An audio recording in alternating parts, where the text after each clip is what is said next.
ఓం నమో వెంకటేశాయ. భవతాపోపశమనా జీవభావాపగమనా గోవింద గోవింద.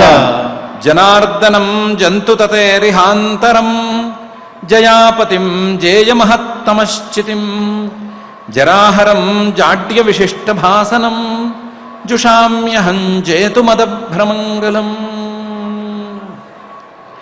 అని మహత్తమ హృదంతర నిరంతర నివాసి అయిన శ్రీనివాస పరమాత్మని మంగళస్వరూపుడుగా భావించి ప్రార్థన చేసుకుంటూ శ్రీశుకుల వారు ఉపదేశం చేసిన శ్రీమద్భాగవతం యొక్క అధ్యయన కార్యక్రమాన్ని ప్రారంభించుకుందాము.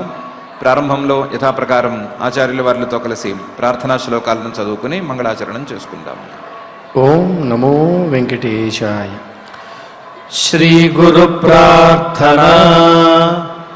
గురుర్బ్రహ్మా గురుర్విష్ణుః గురుర్దేవో మహేశ్వరః గురుః సాక్షాత్ పరం బ్రహ్మ తస్మై శ్రీ గురవే నమః. శ్రీనివాస ప్రార్థనా. పద్మాలయా ప్రియాయాపి పద్మమాలాధరాయ చ పద్మాసనాదిపూజ్యాయ శ్రీనివాసాయ తే నమః. అథ సంకల్పః. శ్రీమదాదివరాహ క్షేత్రే విరాజమానస్య నిత్యశుద్ధ బుద్ధ ముక్త స్వభావస్య లీలాగృహీత విగ్రహస్య శ్రీ పద్మావతీ జానేః అనుగ్రహేణ అస్మాకం సర్వేషాం బుద్ధిశుద్ధ్యర్థం విద్యాభివృద్ధ్యర్థం భక్తి జ్ఞాన వైరాగ్యాది తదనుకూల సర్వసంపత్సమృద్ధ్యర్థం శ్రీ పరమేశ్వర ప్రీత్యర్థం శ్రీమద్భాగవత పాఠం కరిష్యామహే. అస్య శ్రీమద్భాగవత స్తోత్ర మహామంత్రస్య నారద ఋషిః బృహతి ఛందః శ్రీకృష్ణః పరమాత్మా దేవతా బ్రహ్మ బీజం భక్తిః శక్తిః జ్ఞానవైరాగ్యే కీలకం.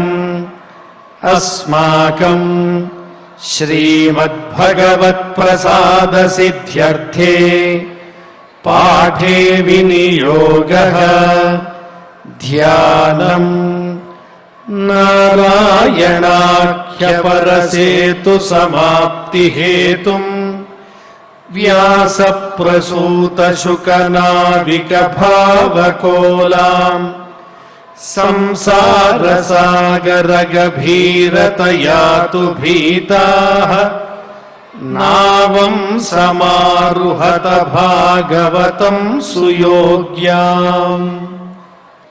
శ్రీ గురుభ్యో నమః. జడభరతుల వారు రఘుగణుడికి ఈ సంసారం అనేటువంటి మార్గం ఒక అడవి లాంటిది, అడవిలో ఉండటం ఎంత కష్టమో ఈ సంసారంలో ఉండటం అంత కష్టం. కానీ సంసారంలో ఉండే జీవులు వాళ్ళ కష్టాలను పట్టించుకోకుండా ముందుకు నడుస్తూ పోతున్నారు. అడవిలో అయితే ఆ కష్టాన్ని ప్రత్యక్షంగా అనుభవిస్తున్నారు. ఇంతే తేడా అని చెప్పారు. చెప్తూ ఎన్ని రకాల కష్టాలను చూసినా, ఎన్ని రకాల కష్టాలను అనుభవిస్తూ వస్తున్నా సరే దీన్ని వదులుకోవటానికి ఎవరూ ఇష్టపడటం లేదు, వదులుకునే పని ఎవరూ చేయటం లేదు అనే విషయాన్ని కూడా చెప్పారు. అదే విషయాన్ని శ్రీశుకుల వారు 14వ అధ్యాయంలోని 23వ గద్యంలో అథచ తస్మాత్ ఉభయథాపి కర్మ అస్మిన్ ఆత్మనః సంసారావపనం ఉదాహరంతి అని చెప్పారు. ఏం చేసినా సరే, ఏ పని చేసినా సరే, అది మంచి పని అయినా చెడు పని అయినా సరే మళ్ళీ ఈ సంసారంలోకే ప్రవేశించడానికి వీలుగానే ఈ పనులన్నీ ఉన్నాయి. కానీ ఈ సంసార మార్గాన్ని దాటిపోవటానికి వీలుగా ఏ పని చేయకుండా ఉన్నారు అని చెప్పారు. చెప్పి ఏదో విధంగా ఈ సంసార మార్గంలో ఉండే వాళ్ళకి వైరాగ్యాన్ని తీసుకురావాలి, వైరాగ్యాన్ని గురించి చెప్పాలి, సంసార మార్గంలో ఉండే వాళ్ళ యొక్క కష్టాలను గురించి వివరించి చెప్పాలి అనే అభిప్రాయంతో ముక్తస్తదో యది బంధాత్ దేవదత్త ఉపాచ్ఛినత్తి తస్మాదపి విష్ణుమిత్ర ఇత్యనవస్థితి అని మళ్ళీ మొదలుపెట్టారు 24వ గద్యంలోనూ. తత్రాధికృచ్ఛ్రాత్ ప్రతిలబ్ధమాన అని 13వ అధ్యాయంలోని 10వ శ్లోకంలోని భాగం, దానికి వ్యాఖ్యానం ఈ భాగంలో చేస్తున్నారు.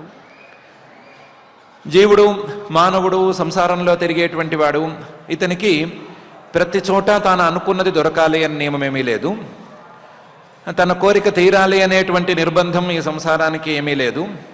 అందువల్ల ఎక్కడైనా తన కోరిక తీరకపోతే, తాను అనుకున్నది దొరక్కపోతే, తాను అనుకున్నది గనక పక్క వాళ్ళ దగ్గర ఉంటే వాళ్ళ దగ్గర నుంచి లాక్కోవటానికి ప్రయత్నం చేస్తాడు, వాళ్ళ దగ్గర నుంచి ఏదో విధంగా దొంగలించడానికైనా సిద్ధపడతాడు, ఏం చేయడానికైనా సిద్ధపడతాడు.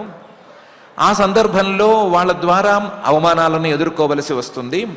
వాళ్ళు రెసిస్ట్ చేస్తారు కదా, తమ వస్తువుల్ని లాక్కుంటేనో పిక్కుంటేనో రెసిస్ట్ చేస్తారు కదా. ఆ హడావిడిలో ఇతనికి అవమానం ఎదురవ్వచ్చు. ఒకవేళ ఇతనే బలవంతుడై ఉండి ముక్తస్తతో యది బంధాత్, ఏదో విధంగా ఇతనే గెలిచాడు అని అనుకుందాము, ఇతన్ని ఎవరూ పట్టుకోలేకపోయారని అనుకుందాము. పట్టుకోలేకపోయారు కాబట్టి ఇతను బలవంతుడై పక్కవాళ్ళ సొమ్ము లాగేసుకున్నాడు అని అనుకుందాము. అనుకుంటే తస్మాత్ దేవదత్త ఉపాచ్ఛినత్తి, ఇతను బలవంతుడైతే తాడి తన్నేవాడుంటే వాడి తల తన్నేవాడు ఇంకోటి ఉంటాడు కదా, ఇంతకంటే ఇంకో బలవంతుడు ఉంటాడు, వాడు ఇంతవరకు ఎదురు చూసి వీడి దగ్గర నుంచి లాగేసుకోవచ్చు. దేవదత్త ఉపాచ్ఛినత్తి, ఇతని దగ్గర నుంచి దేవదత్తుడు అనేవాడు ఇంకొకటి లాక్కోవచ్చు. ఆ దేవదత్తుడు లాక్కుని అతను సుఖపడేందుకు ఏమీ లేదు. తస్మాదపి విష్ణుమిత్ర, విష్ణుమిత్ర అనే ఇంకొక ఆయన ఆ దేవదత్తుడి దగ్గర నుంచి లాగేసుకోవచ్చు. ఇలా లోభంతో పరద్రవ్యాలను లాక్కోవటం మొదలు పెట్టడం అనేది జరిగితే ఒకళ్ళ దగ్గర నుంచి ఇంకొకళ్ళు, ఇంకొకళ్ళ దగ్గర నుంచి ఇంకొకళ్ళు ఇలా వెళ్ళిపోతూనే ఉండొచ్చు. ఇది అనవస్థితి. ఇలా వరసవాయ లేకుండా ఎవరికి వాళ్ళు పక్క వాళ్ళ దగ్గర నుంచి తీసేసుకుంటూ ఉండటం, వాళ్ళ దగ్గర నుంచి ఇంకోళ్ళు తీసేసుకుంటూ ఉండటం అనేది జరుగుతూనే ఉండొచ్చు. ఎవరికి ఏ సుఖము దక్కదు పరద్రవ్యం వలన, కానీ అందరూ దాని మీద పడి కొట్టుకుంటూనే ఉండొచ్చు అని చెప్తున్నారు. ముక్తస్తతో యది బంధాత్ దేవదత్త ఉపాచ్ఛినత్తి తస్మాదపి విష్ణుమిత్ర ఇది అనవస్థితి అని. అలాగే 13వ అధ్యాయంలోని 11వ శ్లోకంలో క్వచిచ్చ శీతాతపవాత వర్ష అని చెప్పారు. దానికి వ్యాఖ్యానం చేస్తున్నారు. క్వచిచ్చ శీతవాతాద్యనేక ఆధిదైవికాధిభౌతికాత్మీయానాం దశానాం ప్రతినివారణే అకల్ప దురంత చింతయ విషణ్ణ ఆస్తే అని.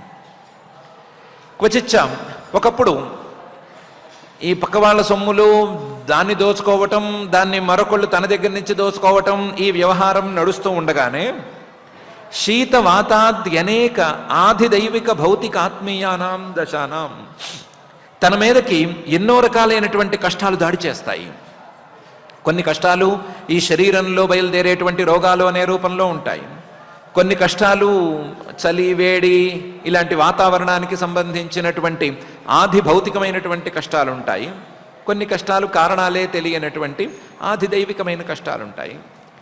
ఈ 3 రకాల కష్టాలు వస్తూ ఉంటే శీతవాతాద్యనేక, వాటికి లెక్క అనేది లేకుండా పోతూ ఉంటే ఆదిదైవిక భౌతిక ఆత్మీయానం, ఏది లోపలిది, ఏది బయటి కష్టం, ఏది కనిపించే కష్టం, ఏది కనిపించని కష్టం అనే తీరు తెన్ను తెలియకుండా పోతుంటే ప్రతినివారణే అకల్ప, వాటిని సరిచూసుకోవటం, వాటిని దాటి వెళ్ళగలగటం లేదా వాటి తాలూకు నివారణ ఉపాయాలను కనుక్కోవటం అనేది చేతకాక దురంత చింతయ, అంతూ పొంతూ లేని చింతతో విషణ్ణ ఆస్తే, విషాదంలో మునిగిపోయి కూరుకుపోయి కూర్చుంటాడు.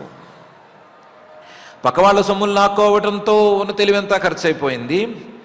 తన మీదకి ఏమైనా కనుక దాడి చేస్తే, కష్టాలు దాడి చేస్తే ఆ కష్టాలను ఎదుర్కొనేటువంటి తెలివితేటలు కూడా లేక, ఆ కష్టాలకు తన దగ్గర పరిహారాలు లేక ఇబ్బంది పడుతూ ఉంటాడు అని చెప్తున్నారు. క్వచిత్ మిథో విపణన్ అని 13వ అధ్యాయంలోని పైభాగమే, 11వ శ్లోకంలో పైభాగమే ఇన్ని కష్టాల్లో ఉన్నా సరే ఏదో వ్యవహారం చేయాలి, పక్క వాళ్ళతో ఏవో లావాదేవీలు చేయాలి అని తపన పడుతూ ఉంటాడు. క్వచిన్ మిథో వ్యవహరన్ యత్కించిద్ ధనం అన్యేభ్యో వా కాకిణికా మాత్రమప్యపహరన్ యత్కించిద్వా విషమేతి విత్తశాఠ్యాత్. మొదలుపెట్టింది లోభంతో కదా, పక్క వాళ్ళ సొమ్ము కాజేయాలి అనే లోభంతో కదా. ఆ లోభంతో ఉన్నాడనే కదా మొదలు పెట్టుకున్నాము. ఒకవేళ ఇలాంటి వ్యవహారం, వినిమయం, లావాదేవీ లాంటి వ్యవహారం వచ్చినా సరే, క్వచిన్ మిథో వ్యవహరన్, పక్క వాళ్ళతో ఎన్ని లావాదేవీలు చేసుకుంటున్నాం, యత్కించిద్ ధనం అన్యేభ్య అపహరన్, ఎలాగో ఒకలాగా ఈ వ్యవహారంలో, ఈ లావాదేవీలో వీడి దగ్గర నుంచి డబ్బు కాజేయాలి అని చూస్తారు. లావాదేవీ ఏదో వాళ్ళకి వీళ్ళకి వ్యవహారం, అమ్మకాలు కొనుగోళ్ళునో లేకపోతే ఏదో చిన్న వ్యవహారము ఏదో ఉంటుంది. దాంట్లో యత్కించిత్, చివరికి కాకిణిక మాత్రం, కాకిణిక అంటే అప్పట్లో వ్యవహారం చేసే రూపాయిలో 20వ వంతు, ఇప్పుడు మనకి 20 పైసలు సుమారుగా రావచ్చు. కాకిణిక అని దాని పేరు, అణా కంటే తక్కువేమో. ఆ కాకిణిక మాత్రమప్యపహరన్, అంతైనా సరే వాళ్ళ దగ్గర నుంచి మనం కొట్టేసేయాల్సిందే, మనమే లాభంలో ఉండాల్సిందే అని చూస్తాడు. ఇదే అభిప్రాయంతో పక్కవాడు ఉంటే వాడు ఇదే పని చేస్తే యత్కించిద్వా విద్వేషమేతి, ఆ పక్కవాడితో విద్వేషాన్ని చివరికి మిగుల్చుకుంటాడు. కావాలనుకున్నదేమో సొమ్ము, మిగిలిందేమో పక్క వాళ్ళతో విద్వేషం, వాళ్ళతో పోట్లాట. విత్తశాఠ్యాత్, దీనికి అంతటికీ మూలం డబ్బు విషయంలో లేదా వ్యవహారం విషయంలో మోసగించాలి అనేటువంటి ఆలోచన. విత్తశాఠ్యం, మోసం చేయాలి అనేటువంటి కోరిక ఇలా తీసుకొచ్చి పెడుతుంది. క్వచిన్ మిథో వ్యవహరన్ యత్కించిద్ ధనమన్యేభ్యో వా కాకిణికా మాత్రమప్యపహరన్ యత్కించిద్వా విద్వేషమేతి విత్తశాఠ్యాత్ అని శ్రీశుకుల వారు దానికి వ్యాఖ్యానం చేసి చెప్తున్నారు. 13వ అధ్యాయంలోని 13వ శ్లోకంలో అధ్వన్యముష్మిన్ ఉరుకృచ్ఛ్ర విత్త బాధోపసర్గై అని జడభరతుల వారు చెప్పారు. దానికి శ్రీశుకుల వారు వ్యాఖ్యానం 27వ గద్యంలో చేస్తున్నారు. అధ్వన్యముష్మిన్ ఇమే ఉపసర్గాః తథా సుఖ దుఃఖ రాగ ద్వేష భయ అభిమాన ప్రమాద ఉన్మాద శోక మోహ లోభ మాత్సర్యేర్ష్య అవమాన క్షుత్ పిపాస ఆది వ్యాధి జన్మ జర మరణాదయ అని. ఏదైనా దారి ఎంచుకునేటప్పుడు ఆ దారిలో ఏ కష్టాలు లేకుండా చూడాలి అని చూసుకుంటారు కదా. కనీసం స్పీడ్ బ్రేకర్స్ ఎక్కువగా ఉండకూడదు, గోతులు ఉండకూడదు అని చూసుకుంటారు కదా ప్రయాణం చేసేవాళ్ళు. మరి ఈ దారి నిండా ఒట్టి కష్టాలే ఉంటే, ఈ దారి నిండా ఉన్నవన్నీ విఘ్నాలే అయితే ఈ దారిని ఎలా ఎంచుకున్నారు అని అడుగుతున్నారు. అధ్వన్యముష్మిన్, ఈ సంసార మార్గంలో ఇమే ఉపసర్గాః, ఇవే ఆపదలు, ఇవే విపత్తులు, ఇవే ఆపత్తులు ఉన్నాయి. ఏమున్నాయి? సుఖ దుఃఖాలు. సుఖము ఒక రకమైనటువంటి ఆపదే, దుఃఖము ఒక రకమైనటువంటి ఆపదే. దుఃఖం కంటికి కనిపిస్తుంది, సుఖం కంటికి కనిపించదు. దుఃఖం కంటికి కనిపించి దెబ్బతీస్తుంది, సుఖం కంటికి కనిపించకుండా దెబ్బతీస్తుంది. రాగద్వేషాలు చెప్పక్కర్లేదు. ఏ వస్తువు మీదైనా కోరిక దెబ్బతీస్తుంది, ఏ వ్యక్తి మీద ద్వేషమైనా సరే దెబ్బతీస్తుంది. భయ అభిమానాలు, భయం, ఎక్కడ లేని భయం, నన్ను ఎవరైనా మోసం చేస్తారేమో అని భయం, పక్క వాళ్ళని మోసం చేయలేకపోతానేమో అని భయం, రకరకాల భయం. ఆ భయం దెబ్బతీస్తుంది. అభిమానం, ఎక్కడి నుంచి అభిమానం? నేను దేహం అనే దగ్గర నుంచి అభిమానం. ఆ అభిమానం గర్వంగా మారటం, ఇంకా ఎక్కువ స్థాయిలో మారటం లాంటి అభిమానం. ప్రమాదం, ఎప్పటికప్పుడు తప్పుడు అడుగులు వేస్తూ ఉండటం అనేటువంటిది పెద్ద ప్రమాదం. ఉన్మాదం, పిచ్చి చెప్పనే చెప్పక్కర్లేదు, అందరికీ తలా కాస్త తిక్క ఉండనే ఉంటుంది. ఎంత గొప్పవాళ్ళైనా, ఎంత తెలివిగల వాళ్ళైనా తిక్క లేని వాళ్ళు అనేవాళ్ళు లేరు. ఏదో విషయంలో కాస్తంత తిక్క ఉండనే ఉంటుంది. పక్క వాళ్ళ తిక్క అయితే కనిపిస్తుంది, మన తిక్క అయితే మనకు అనిపించదు. అదేదో అలవాటుగానో ఇంకొక గొప్పదనంలానో అనిపిస్తుంది. ఉన్మాదం, శోకమోహాలు చెప్పక్కర్లేదు. శోకము వ్యామోహము ఈ రెండు అలవాటైనవే. లోభాలు సమృద్ధిగా ఉన్నాయి. మాత్సర్యము, పక్క వాళ్ళ మీద నచ్చకపోవటం, వాళ్ళ గుణాలన్నీ తప్పుడు అనుకుంటూ ఉండటం, అది ఉండనే ఉంది. ఈర్ష్య, వాళ్ళ గుణాల మీద దోష దృష్టి ఉండనే ఉంది. అవమానం, మనకి అవమానం ఎవరైనా చేస్తున్నారు లేదా మనం ఇంకొకరిని అవమానం చేయాలి అనేటువంటి భావన రెండు ఉన్నాయి. క్షుత్ పిపాస, ఆకలి దప్పిక చెప్పక్కర్లేదు.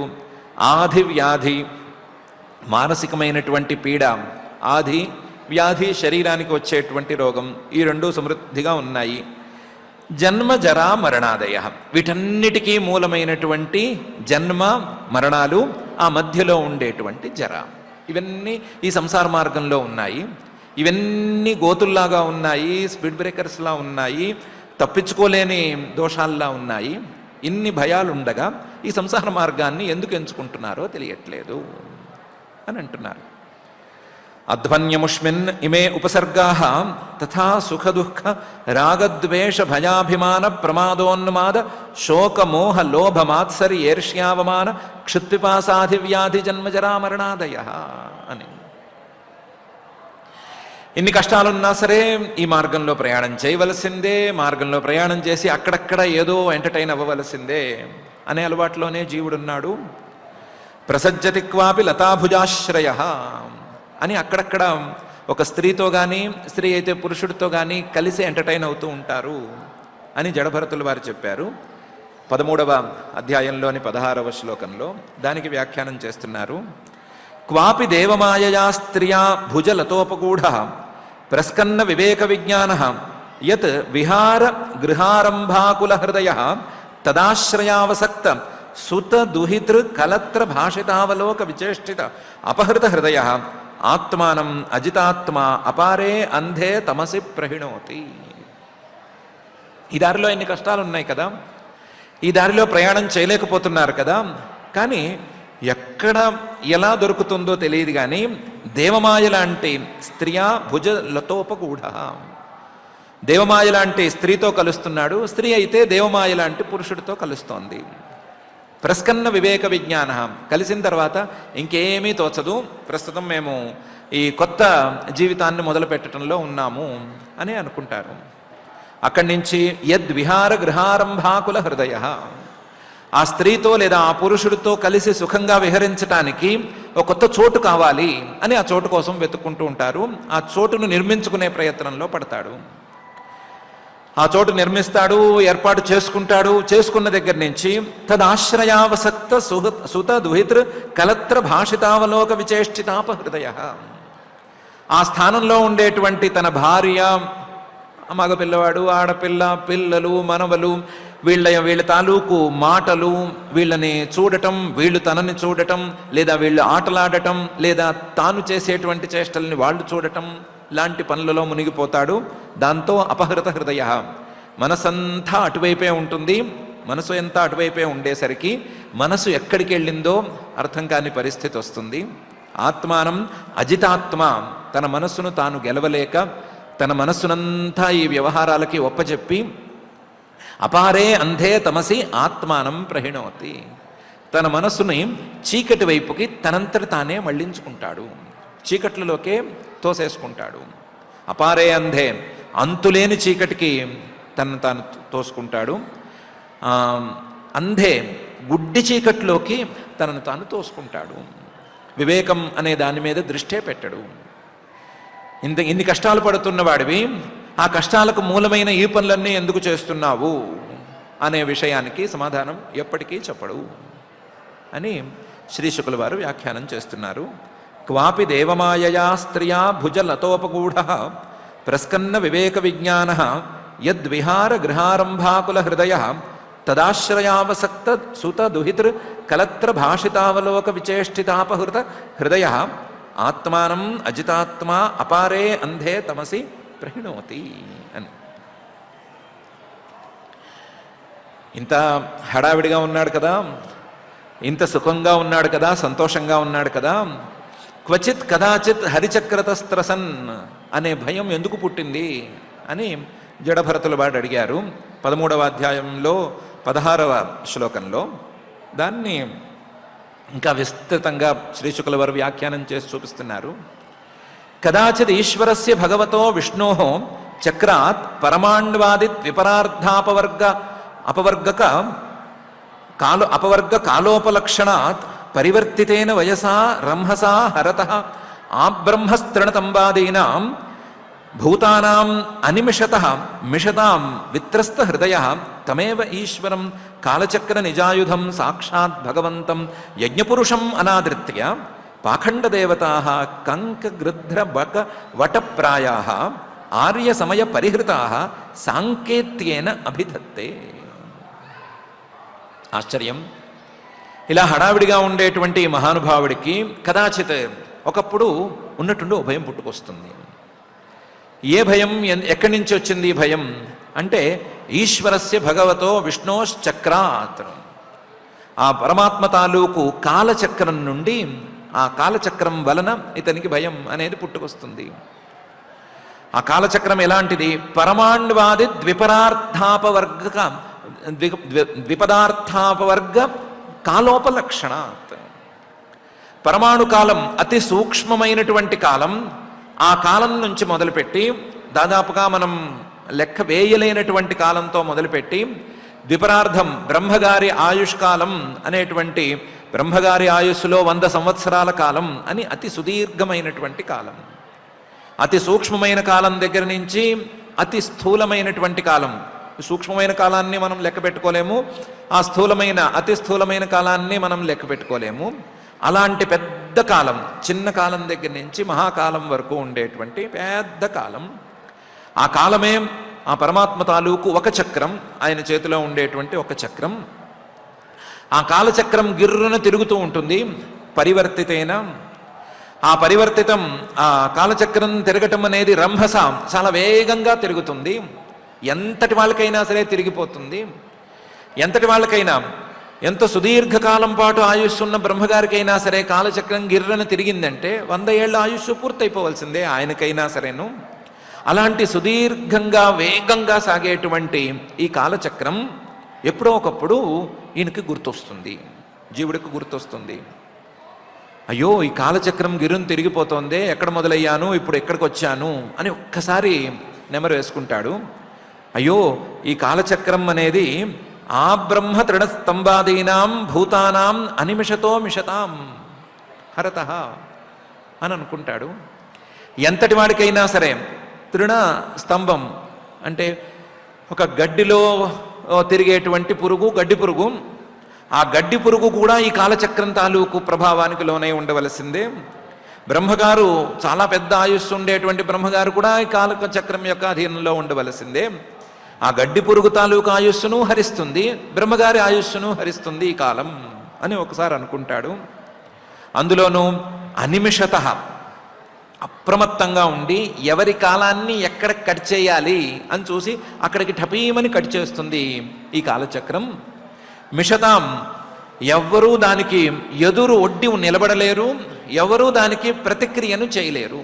కాలచక్రం గనక పనిచేయడం మొదలు పెడితే దాన్ని ఆపటం అనేది ఎవ్వరి తరమూ కాదు, ఎవ్వరూ ఆపలేరు, ఎవరూ దానికి ఎదురొడ్డి వెళ్ళలేరు అనే పరిస్థితిలో ఉంది. ఎవరు ఆపలేని కాలచక్రం ఇది అని అనుకుంటాడు. అందరి ఆయుష్యుల్ని హరించగలిగిన కాలచక్రం నా ఆయుస్సు కూడా హరించేస్తుంది అని అనుకుంటాడు. ఎప్పుడైతే ఆయుస్సు హరించటం అనే మాట వచ్చిందో విత్రస్త హృదయ, మనసంతా భయంతో నింపుకుంటాడు. భయాన్ని తానే తెచ్చుకున్నాడు, ఆలోచనతో తెచ్చుకున్నాడు. ఈ ఆలోచన చేయకపోతే భయం వచ్చి ఉండేది కాదేమో, మర్చిపోయి ఏదో పని చేసుకుంటూ ఉంటే భయం వచ్చి ఉండేది కాదేమో, కానీ తనే ఆలోచన చేసుకుని తనే భయపడుతున్నాడు. భయపడితే ఏం చెయ్యాలి? ఎవరైనా సరే భయం అనేది వస్తే ఏం చేయాలి? ఆ భయానికి విరుగుడేంటో చూసుకోవాలి. ఈ కాలచక్రం అనే దాని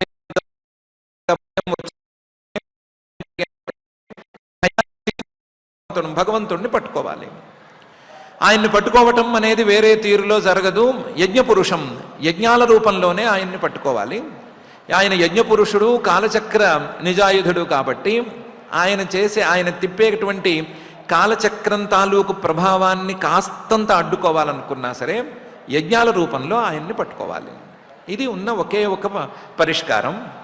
అయితే తమేవ ఈశ్వరం కాలచక్ర నిజాయుధం సాక్షాత్ భగవంతం యజ్ఞపురుషం అనాదృత్య, ఈయన్ని లెక్క చేయకుండా, ఎవరి చేతిలోనైతే కాలచక్రం ఉందో ఆయన్ని లెక్క చేయకుండా, ఆయనకి ఇష్టమైనటువంటి యజ్ఞాలు, యాగాలు, వైదికమైనటువంటి విధానాలు వీటిని లెక్క చేయకుండా పాఖండ దేవతా అభిధత్తే, పాషండ దేవతల్ని, పాషండుల్ని ఆశ్రయించి ఉన్నాడు కాబట్టి వాళ్ళు చెప్పేటువంటి దేవతల్ని ఆశ్రయిస్తాడు.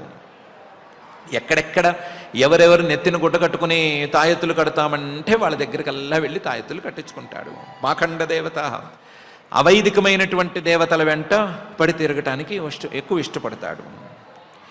ఇప్పుడు ఈ పాఖండ దేవతలు కారా అని ఒక లాజిక్ వస్తుంది.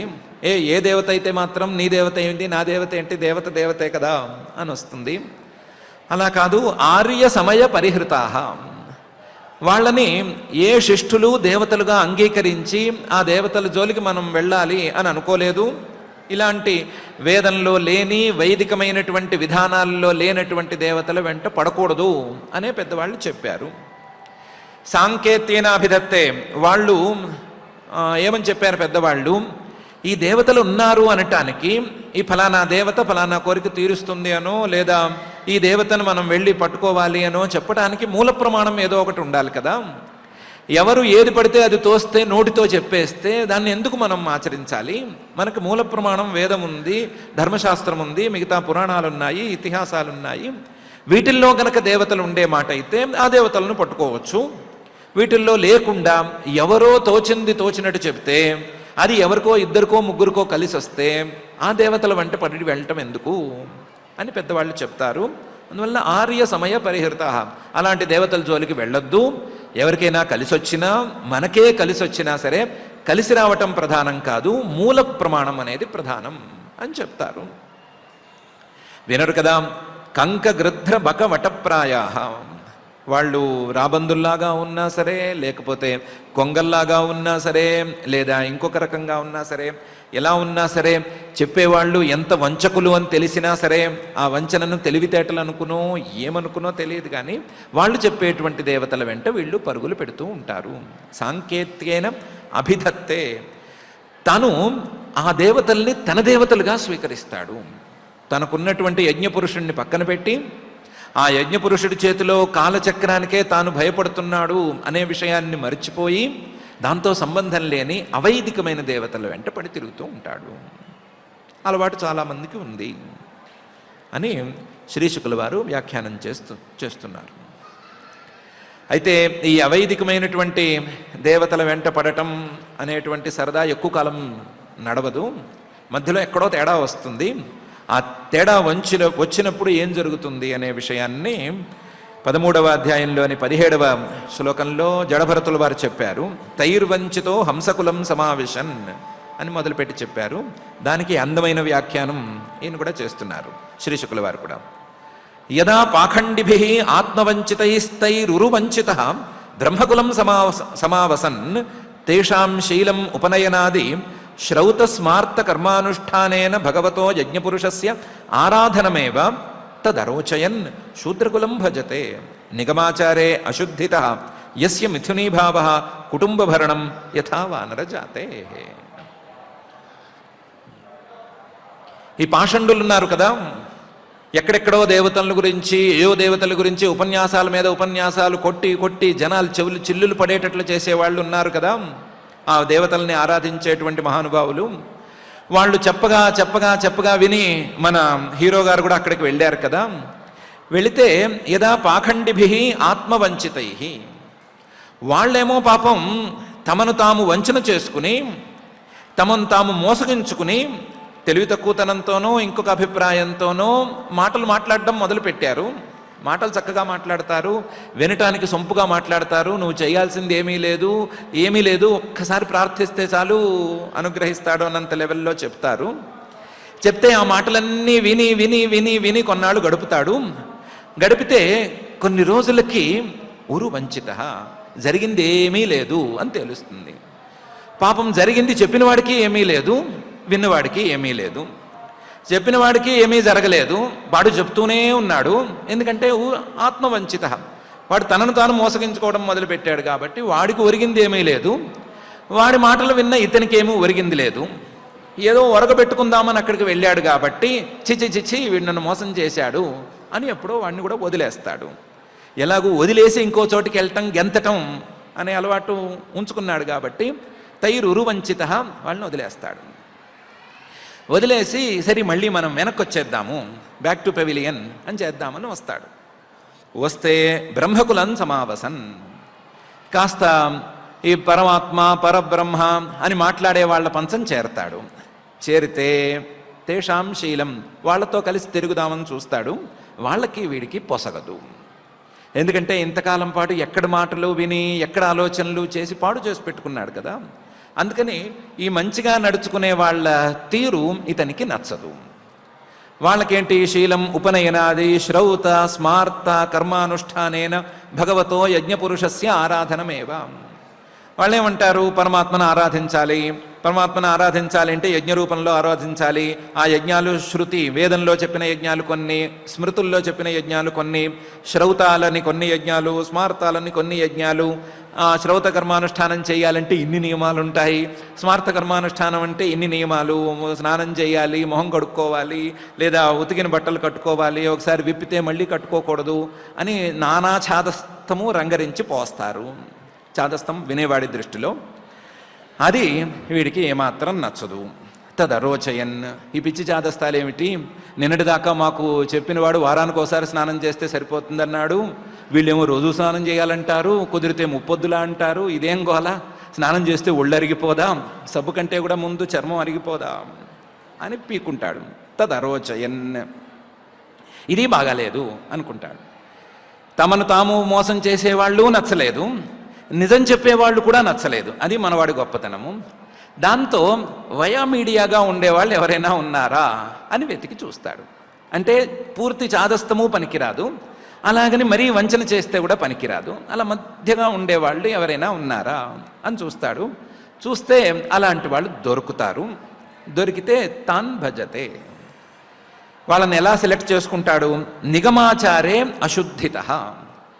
వాళ్ళు మంచివాళ్ళు అయి ఉండాలి, ఈ వేదము శాస్త్రము ఇలాంటివి ఒప్పుకోవాలి, కానీ వేదంలో ఉన్నట్లుగా నడుచుకోవాలని నిర్బంధం లేదు అని చెప్పాలి.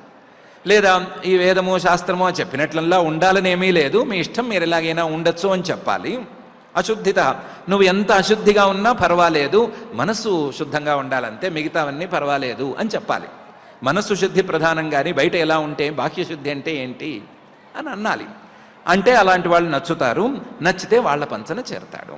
నిగమాచారే అశుద్ధిత.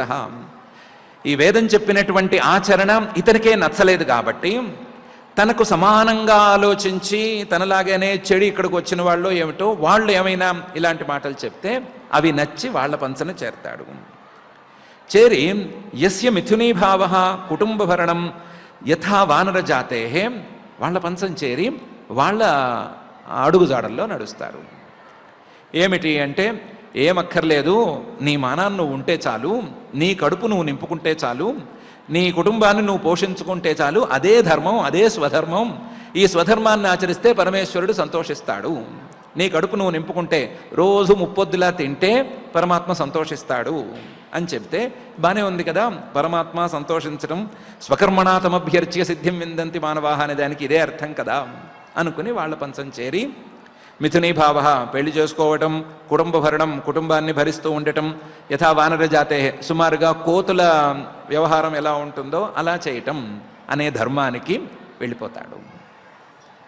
అంటే పూర్తి మోసము నచ్చలేదు, పూర్తి నిజము నచ్చలేదు, నిజం వైపు దారి నచ్చలేదు, మోసం కనిపెడితే అది నచ్చలేదు, నిజం అవ్వాలి కానీ అందులో తాను కష్టపడకూడదు అనేటువంటి సొంత దారిని, తనలాంటి వాళ్ళు చెప్పిన దారిని ఎంచుకుంటాడు.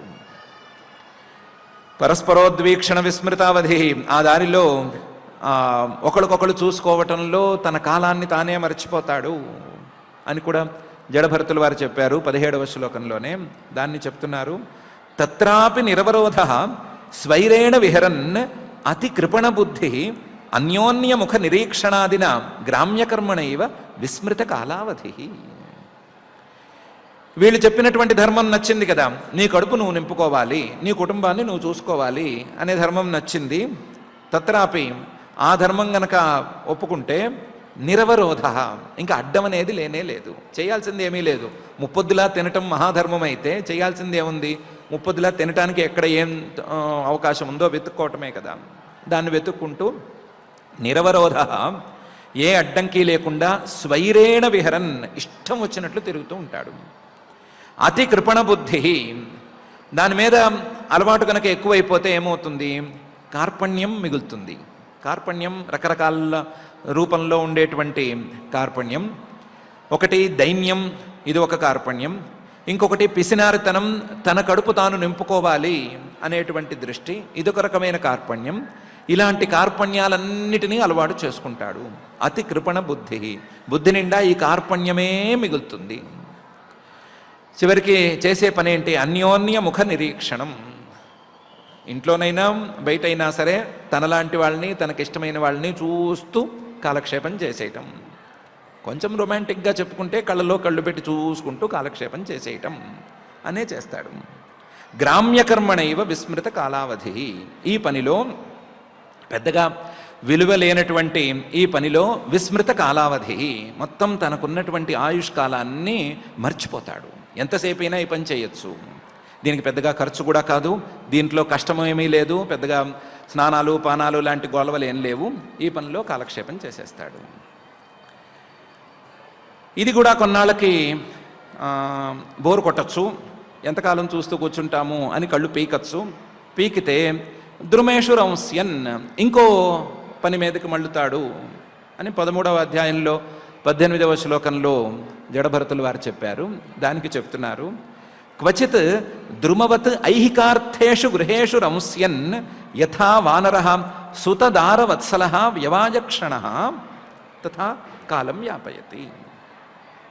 క్వచిత్, ఇది బోర్ కొట్టిందంటే ద్రుమవత్ ఐహికార్థేషు, ఈ లోకంలోనే ఫలితాలను ఇచ్చేటువంటి మార్పులను ఎంచుకుంటాడు. గృహేషు రంస్యన్, దానికోసం ఏం చేయాలి? యథా వానరః సుతదార వత్సలః, కోతులు ఏం చేస్తున్నాయని కదా, ఇప్పుడు కోతి కదా మనకి ఆదర్శ పురుష స్థానంలో ఉంది. కాబట్టి కోతులు ఎలాగైతే తమ పిల్లల్ని, మనవల్ని లేదా తమ బంధువుల్ని బాగా జాగ్రత్తగా చూసుకుంటాయో అలా మనం కూడా చూసుకోవాలి అని అనుకుంటాడు. ఈ కళ్ళలో కళ్ళు పెట్టి చూసుకోవటం, కళ్ళు పీకేస్తున్నాయి అనుకుంటే పిల్లల్ని చూసుకోవటం, మనవల్ని చూసుకోవటం, పక్క వాళ్ళని, బంధువుల్ని వాళ్ళని చూసుకోవటం, పెళ్ళిళ్ళు పెటాకులు వీటి మీద కాలక్షేపం చేయొచ్చు. వ్యవాయక్షణ, ఇలాంటి సందర్భాలన్నీ కూడా పెద్ద ఉత్సవము అని అనుకోవచ్చు. పిల్లల్ని చూడటం కానీ, వాళ్ళ పుట్టినరోజులు కానీ, ఏవో మొత్తం మీద ఉన్న గోలలన్నీ కూడా పెద్ద పెద్ద ఉత్సవాలు అని అనుకుని దాంతో కాలక్షేపం చేస్తాడు. ఈ కాలక్షేపం అనేది తన స్వంత ఉత్సవాలైనాయి, పక్క వాళ్ళ ఉత్సవాలైనాయి, పిల్లలవి, మనవలవి, బంధువులవి, అందరివి ఉత్సవాలు అవుతూ ఉంటే ఏవం అధ్వన్యవరుంధాన మృత్యుగజ భయాత్ తమసి గిరికందర ప్రాయే. ఎప్పుడో మళ్ళీ గుర్తొస్తుంది. ఏం గుర్తొస్తుంది?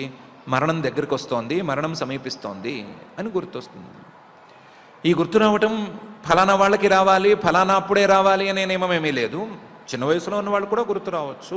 ఆ భయం చిన్న వయసులో ఉన్న వాళ్ళకే కలగచ్చు, పెద్ద వయసులో వాళ్ళకి కలగచ్చు, ఎప్పుడైనా కలగచ్చు. కానీ ఆ భయం వరకే ఉంది.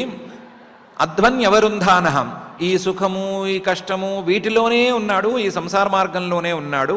కానీ ఉన్నట్టుండి గుర్తొస్తే ఏనుగు లాంటి ఆ మృత్యువు అనేది గుర్తొస్తే మృత్యు గజ భయాత్ తమసి, దీన్ని తప్పించుకోగలనా అని చూసుకుంటాడు. గిరికందర ప్రాయే, ఒక కొండ గుహలో ఇరుక్కుపోయి చిక్కుకుపోయి ఎదురుకుండా ఏనుగు వస్తే ఎలా తప్పించుకోలేమో అలాగే ఈ మృత్యువు నుంచి కూడా తప్పించుకోలేము అని అనుకుంటాడు. అనుకుని భయపడతాడు. భయపడడం అలవాటు అయిపోయింది కాబట్టి దాన్ని మళ్ళీ భయపడతాడు. క్వచిచ్చ శీతాతప వాతవర్ష అని ఈ భయం మాత్రమే కాదు, ఇంక వేరే ఇబ్బందులు ఉన్నాయి అని ఆయన 13వ అధ్యాయంలోని 11వ శ్లోకంలో చెప్పారు. దానికి క్వచిత్ శీతవాతాద్యనేక దైవిక భౌతికాత్మీయానాం దుఃఖానాం ప్రతినివారణే అకల్ప దురంత విషయ విషణ్ణ ఆస్తే. ఈ ఏనుగు కాసేపు కనిపిస్తుంది, కాసేపు భయపడతాడు. భయపడ్డ తర్వాత దాని గురించి మర్చిపోతాడు. ఎక్కువ భయంగా ఉంటే ఏం చేయాలి అంటే కళ్ళు మూసుకుని దాని గురించి మర్చిపోవాలి అని ఒక పాలసీ ఉంది. దాని ప్రకారం మర్చిపోతాడు. ఎక్కువ ఎంతకాలం భయపడతాడు, మర్చిపోయాడు. మర్చిపోతే క్వచిత్ శీతవాతాద్యనేక దైవిక భౌతికాత్మీయానాం దుఃఖానం, అదొక్కటే కాదు కష్టం, అదొక్కటే కాదు భయం. ఆ శరీరంలో ఉండే రోగాలున్నాయి, బయట ఉండేటువంటి చలి వేడి ఉన్నాయి, ఇంకా తెలియని భయాలున్నాయి, తెలియని కష్టాలున్నాయి. అవన్నీ దాడి చేస్తుంటే దుఃఖానాం ప్రతి నివారణే అకల్ప, వాటికి విరుగుడు చూసుకోలేక వాటిని విరగొట్టుకోవటానికో లేదా వాటిని తప్పించుకోవటానికో దారి కనిపించక దురంత విషయ విషణ్ణ ఆస్తే, తనకు కావాల్సినవేవి దక్కించుకోలేక తనకొచ్చిన కష్టాలను దాటిపోలేక నిరంతరం విషాదంలో కూరుకుపోతూ ఉంటాడు. ఇదర్ భయం లేకపోతే ఈ రకమైన విషాదం. ఈ భయము విషాదము వీటి మధ్యలోనే పెనుగులాడుతూ ఉంటాడు. ఇంత హడావిడిలోనూ ఇంత భయంలోనూ ఇంత విషాదంలోనూ వ్యవహారం వచ్చేసరికి మళ్ళీ చురుగ్గా కదులుతారు. క్వచిన్ మిథో విపణన్, అందులో లావాదేవీలు మధ్యలో ఉండి మీడియేటర్గా పనిచేయాలి అంటే అబ్బో చాలా గట్టిగా కదులుతారు. క్వచిన్ మిథో వ్యవహరన్ యత్కించిత్ ధనం ఉపయాతి విత్తశాఠ్యేన. ఇన్ని రకాల విషాదాల్లో ఇన్ని రకాల భయాల్లో ఉండి కూడా ఎక్కడైనా వ్యవహారానికి అవకాశం వస్తే వెంటనే రంగంలోకి దిగి మిథో వ్యవహరన్, ఆ వ్యవహారాన్ని చూసి యత్కించిత్ ధనం ఉపయాతి, ఏదో అక్కడ దొరికేటువంటి లాభాన్ని కాస్తంత పొందుతాడు. విత్తశాఠ్యేన, అది కూడా వంచన ద్వారా పొందవలసిన లాభం అయితే పొందుతాడు. వంచన చేసైనా డబ్బులు సంపాదించాలి అనేటువంటి నియమం ఎప్పుడో తీసుకున్నాడు కదా. క్వచిత్ క్వచిత్ క్షీణధన, ప్రతిసారి డబ్బులు రావాలని నియమం లేదు, వచ్చిన డబ్బులు నిలవాలి అనే నియమం కూడా లేదు కాబట్టి క్వచిత్ క్షీణధన శయ్యాసనాద్యుపభోగ విహీన యావద్ అప్రతిలబ్ధ మనోరథోపగతాదానే అవసితమతి తతస్తతో అవమానాదీని జనాత్ అభిలభతే. తన దగ్గర ఉన్నవన్నీ పోయినాయి, డబ్బులు కావచ్చు ఏమైనా కావచ్చు, దొరికినవి పోయినాయి. క్షీణధన శయ్యాసనాద్యుపభోగ విహీన, చివరికి పడుకునేందుకు పక్క కూడా లేదు, అన్నీ తాకట్టు పెట్టారు, తాకట్టు పెట్టినవన్నీ పోయినాయి, ఏమీ మిగల్లేదు, కట్టుబట్టలతో నిలిచాడు. యావద్ అప్రతిలబ్ధ మనోరథోపగతాదానే అవసితమతి.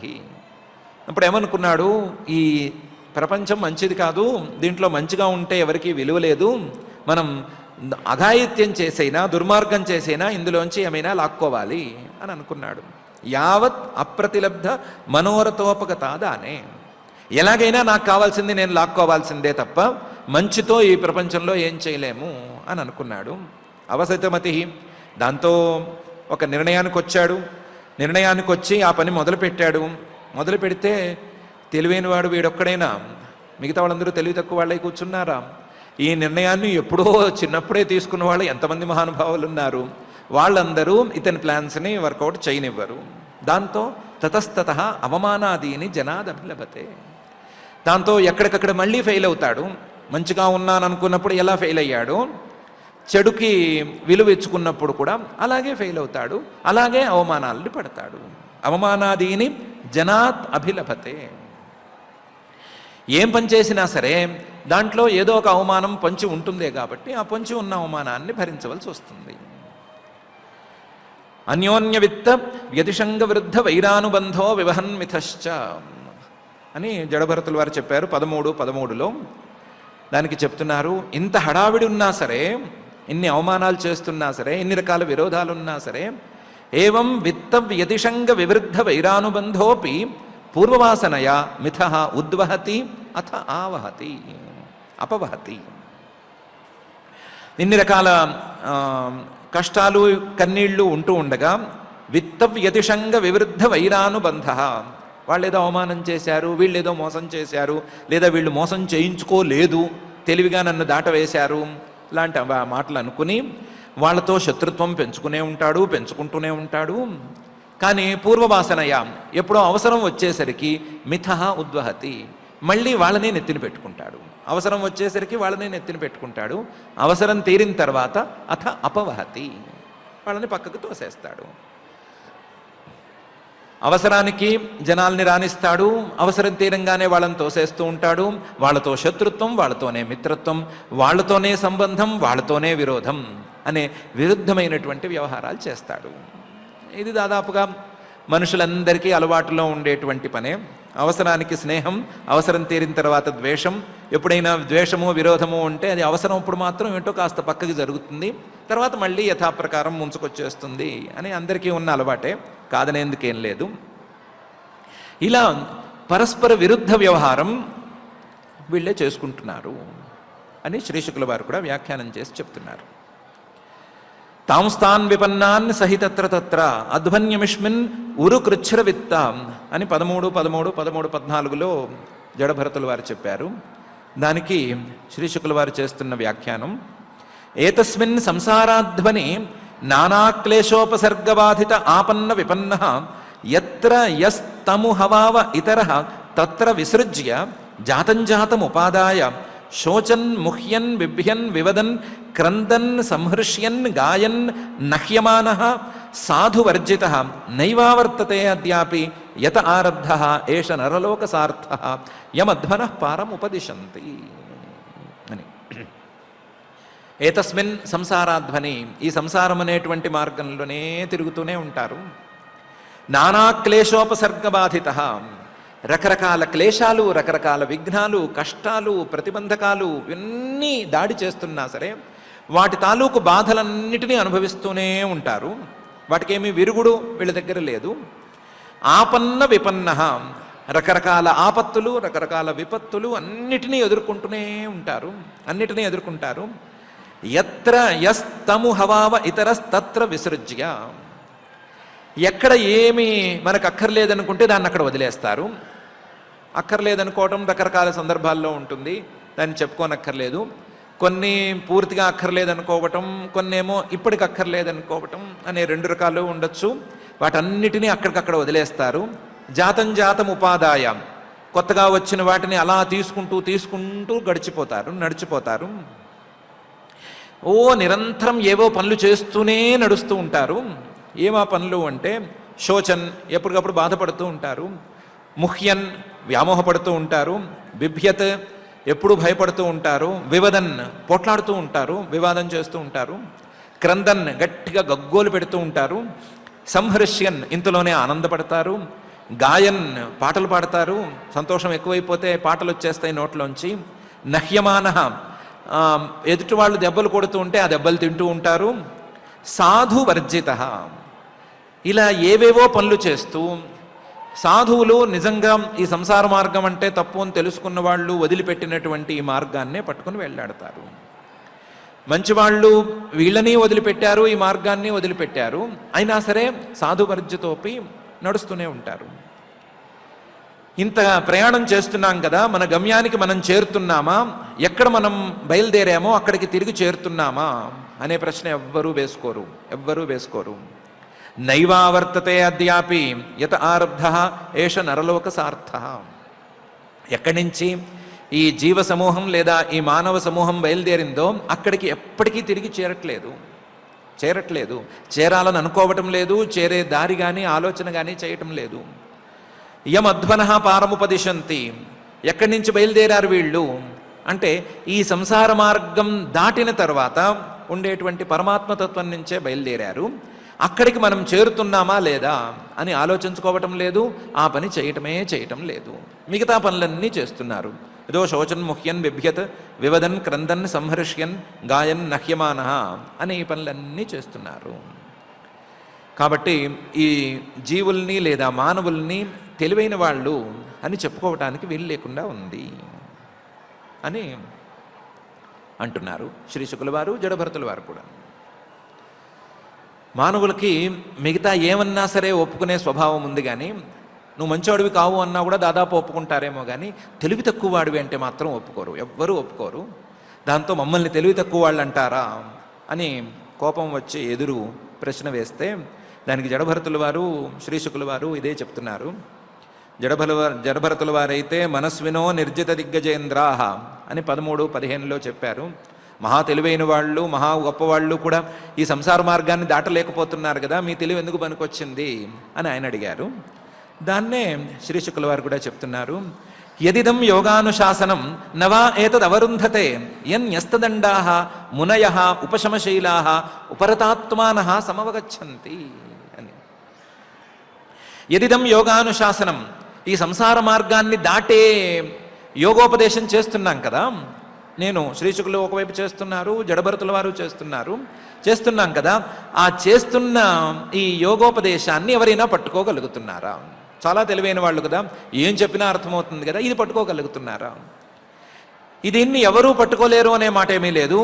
యస్తదండా మునయ ఉపరమశీలా ఉపరతాత్మాన సమవగచ్చంతి. ఈ యోగ మార్గాన్ని న్యస్తదండా అన్నీ వదిలేసిన వాళ్ళు, మునయ మననం చేసే స్వభావం ఉన్నవాళ్ళు, ఉపశమశీలా శాంతంగా ప్రశాంతంగా ఆలోచించేవాళ్ళు, ఉపరతాత్మాన లోపల అన్ని రకాల విశేషాలని వదిలేసుకున్నటువంటి వాళ్ళు, దుర్గుణాలన్నిటినీ తోసేసిన వాళ్ళు అర్థం చేసుకుంటున్నారు, వాళ్ళు పట్టుకుంటున్నారు, దాంతో ఫలితాన్ని అనుభవిస్తున్నారు కదా. వాళ్ళు వెళ్ళినటువంటి ఈ దారి అర్థమవుతోందా ఈ తెలివైన వాళ్ళకి? అంటే అర్థం కావట్లేదు అంటే, కొంతమందికి అర్థమవుతోంది, కొంతమందికి అర్థం కావట్లేదు అంటే, అర్థమయ్యే వాళ్ళు మేధావులు, అర్థం కాని వాళ్ళు తెలివి తక్కువ వాళ్ళు అని ఒప్పుకోవాల్సిందే కదా. కాబట్టి కనీసం తెలివి తక్కువ వాళ్ళనైనా ఒప్పుకోవాల్సిందే అని చెప్తున్నారు. తెలివి తక్కువ వాళ్ళని మేము ఎంతే తెలివి తక్కువ వాళ్ళమే అంటే సరిపోదు, తెలివిగల వాళ్ళం అని చెప్పుకుంటున్నారు కాబట్టి ఈ మార్గాన్ని అర్థం చేసుకోవలసిందే అని అంటున్నారు. యదిదం యోగానుశాసనం నవా ఏతదవరుంధతే యస్తదండా మునయ ఉపశమశీలా ఉపరతాత్మాన సమవగచ్చంతి. మనుషులకు ఉండేటువంటి ఇంకొక భ్రమ, నేను చాలా సమర్థుణ్ణి అనేటువంటి భ్రమ. నేను ఎంతటి వ్యవహారాన్నైనా మడత పెట్టేస్తాను అని అందరూ నమ్ముతారు. నేను మడత పెడితే దాన్ని ఎవరు తీలేరు అని కూడా చాలామంది నమ్ముతారు. మరి ఆ సామర్థ్యం అంతా, వాళ్ళు నమ్మే సామర్థ్యం అంతా ఎక్కడికి పోయింది అని ఇద్దరు అడుగుతున్నారు. నిర్జిత దిగ్గజేంద్రాహ, దిగ్గజాలనే ఓడిస్తామంటున్నారు కదా, ఆ సామర్థ్యం ఎక్కడికి పోయింది అని అడుగుతున్నారు. యదపి దిగిభజైన యజ్విన ఏ వై రాజర్షయ కింటు పరం మృధే శరీరన్ అస్యామేవ మమేయమితి కృత వైరానుబంధాయాం విసృజ్య స్వయం ఉపసంహృతాః. యదపి దిగ్విజయిన, దిగ్గజాలనే తొక్కేసినటువంటి సామర్థ్యం ఉంది కదా. యజ్విన, యజ్ఞయాగాలు చేశాము, ఆ పనులు చేశాము, ఈ పనులు చేశామని చెప్పుకుంటున్నారు కదా. ఏవై రాజర్షయ, అసలు భూమినే పాలించేసేసాము, మాలా పాలన ఇంకొకళ్ళు చేయలేరు అని చెప్పుకుంటున్నారు కదా. అంతమంది మహానుభావులు, అంతమంది సమర్థులు ఉంటే ఈ మాయా సంసార మార్గం, దీంతో యుద్ధం అనేది వచ్చేసరికి పరం మృధే శరీరన్, కేవలం ఈ యుద్ధంలో చతికిలు పడుకుండిపోతున్నారు, మేము యుద్ధం చేయలేము అని కూర్చుంటున్నారు కదా. మరి సామర్థ్యం అంతా ఏమైపోయినట్లు? దీన్ని సామర్థ్యం అనాలా అనకూడదా అని అడుగుతున్నారు. అస్యామేవ మమేయమితి కృత వైరానుబంధాయాం, ఈ భూమిలోనే ఉండిపోతున్నారు, ఈ భూమిలోనే నాది నేను అనేటువంటి భావనలోనే మునిగిపోతున్నారు. కృత వైరానుబంధాయాం, ఈ భూమిలోనే రకరకాల వ్యక్తులతో, వస్తువులతో శత్రుత్వాన్ని పెంచుకుంటూ కాలక్షేపం చేస్తున్నారు. కానీ ఆ శత్రుత్వంతో వచ్చిన యుద్ధాన్ని గెలవటానికి వాళ్ళ సామర్థ్యం సరిపోతోందే కానీ ఇక్కడ సంసార మార్గంతో యుద్ధం చేయమన్నా, మాయతో యుద్ధం చేయమన్నా ఏ సమర్థుడు ముందుకు రావటం లేదు. విసృజ్య స్వయం ఉపసంహృతాః, నేను ఈ మాయతో యుద్ధం చేయను అన్నట్లుగా, నేను ఇప్పుడు అస్త్ర సన్యాసం చేశాను అని వదిలేసినట్లుగా వదిలేసి, స్వయం ఉపసంహృతాః, కావాలంటే ఈ యుద్ధంలో నేనే ఓడిపోతాను, నేనే తలకాయ అందించేసేస్తాను, తలకాయ తీసేస్తే నేనే సంతోషిస్తాను అన్నట్లు వ్యవహరిస్తున్నారు. చివరికి మరణం వచ్చినా సరే, మరణం దాకా ఇదే అభిప్రాయంతో ఉన్నారు. చివరి క్షణాల్లోనైనా సరే దీన్ని గెలవాలి, దీన్ని ఎలాగైనా దాటిపోవాలి అని అనుకోవటం లేదు అని చెప్తున్నారు. యదపి దిగిభజైన యజ్విన ఏ వై రాజర్షయ కింటు పరం మృధే శరీరన్ అస్యామేవ మమేయమితి కృత వైరానుబంధాయాం విసృజ్య స్వయం ఉపసంహృతాః అని. వల్లీం గృహీత్వా అని 13వ అధ్యాయంలో 18వ శ్లోకంలో ఒక చిన్న భాగం, దానికి అందమైన వ్యాఖ్యానం శ్రీశుకుల వారు చేస్తున్నారు. కర్మవల్లీం అవలంబ్య తతః ఆపదః కథంచిత్ నరకాద్విముక్తః పునరప్యేవం సంసారాధ్వని వర్తమానః నరలోకసార్థం ఉపయాతి ఏవం ఉపరిగతోపి అని. ఈ మానవుల్లో కొంతమంది తెలివైన వాళ్ళు ఉన్నారు, కొంతమందిని ఒప్పుకోవచ్చు.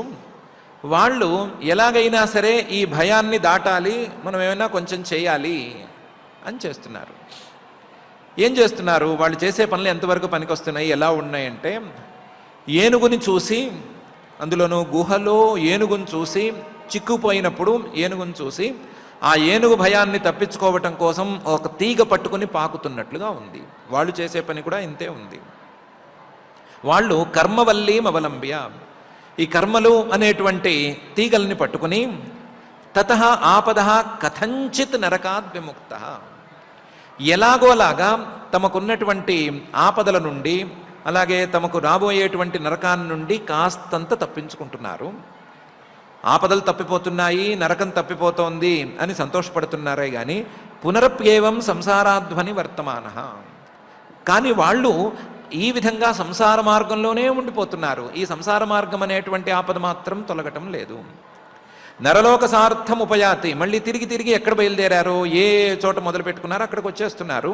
మళ్ళీ ఎక్కడ పుట్టారో అక్కడే మళ్ళీ పుట్టుకొస్తున్నారు. ఏవం ఉపరిగతోపి, కొంచెం పనులు కర్మలు ఎక్కువ స్థాయిలో చేసుకుంటే దేవలోకానికి చేరచ్చు, లేదా పై లోకాలకి చేరచ్చు. చేరితే అక్కడి నుంచి మళ్ళీ తిరిగి రావటం అనేది ఖచ్చితంగా అనుభవిస్తున్నారు. తిరిగి తిరిగి మళ్ళీ మనిషిగా పుట్టడానికే కావాల్సిన దారులు చూసుకుంటున్నారే కానీ మొత్తం ఈ దారిని దాటి తత్వాన్ని అందుకోవటం కోసం ఎవరూ సంసిద్ధంగా లేరు అని తేల్చి చెప్తున్నారు. కర్మవల్లీమవలంబ్య తత ఆపదః కథంచిత్ నరకాద్ విముక్తః పునర్ప్యేవం సంసారాధ్వని వర్తమానః నరలోక సార్థం ఉపయాతి ఏవం ఉపరిగతోపి అని. జడభరతుల వారు 13వ అధ్యాయంలో చేసినటువంటి ఉపదేశం శ్రీశుకుల వారికి చాలా చాలా బాగా నచ్చింది. అందుకనే దాన్ని పరీక్షిత్ మహారాజు గారు అడిగిన వెంటనే వ్యాఖ్యానం చేయడానికి ఒప్పుకుని ఆ వ్యాఖ్యానం కూడా ముందు వెనక ముందుగా చేసిన దాన్నే 2 సార్లు కూడా కొన్నిసార్లు చేసి ఆ మాటలు చాలా గొప్పగా ఉన్నాయి. ఆ మాటలు జీవుల తాలూకు ప్రవర్తనకి అద్దం పడుతున్నాయి అనే విషయాన్ని చెప్పారు.